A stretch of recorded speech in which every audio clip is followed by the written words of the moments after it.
Part 1. Foundations of Power. The Meiji Transformation.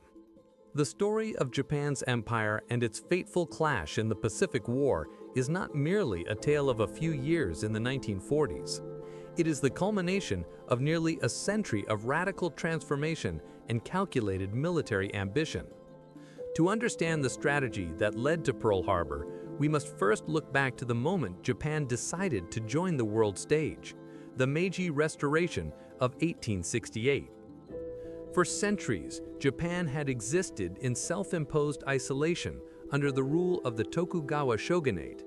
This feudal system maintained peace but left the nation technologically and militarily vulnerable.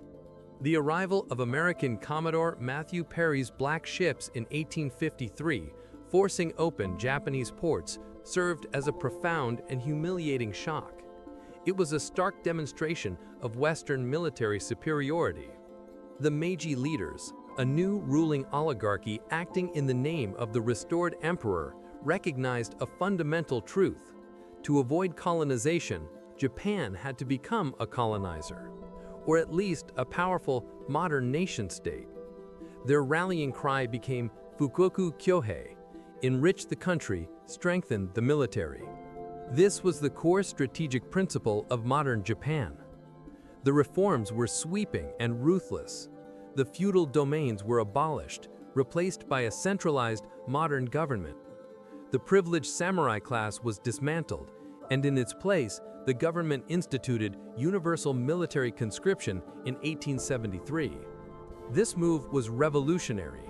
It created a national army drawn from all social classes, imbued with a spirit of intense loyalty to the emperor and the state. Crucially, the Meiji strategists did not simply copy the West, they selectively adopted the best military models. They hired German advisors for the army, modeling it after the Prussian system, known for its professionalism and general staff organization. For the Navy, they turned to the British Royal Navy, the world's most powerful, establishing a modern steam-powered fleet capable of projecting power across the seas.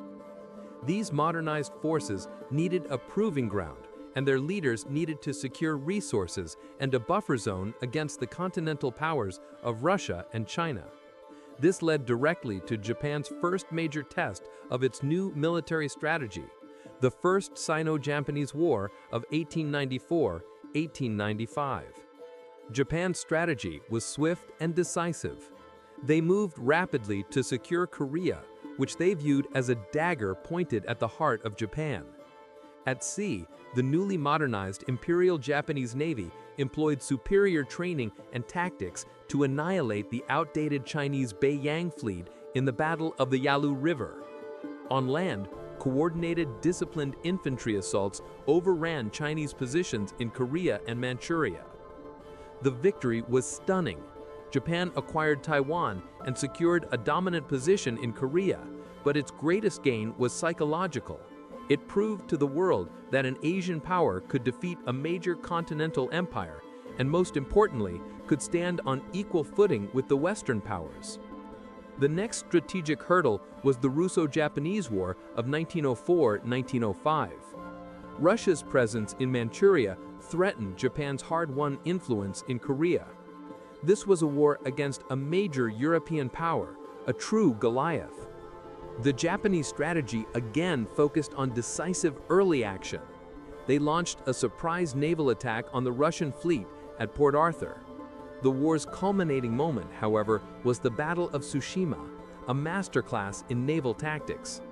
Admiral Togo Heihachiro's combined fleet, employing advanced radio communication and a stunning crossing the T maneuver, virtually annihilated the Russian Baltic fleet, which had sailed halfway around the world.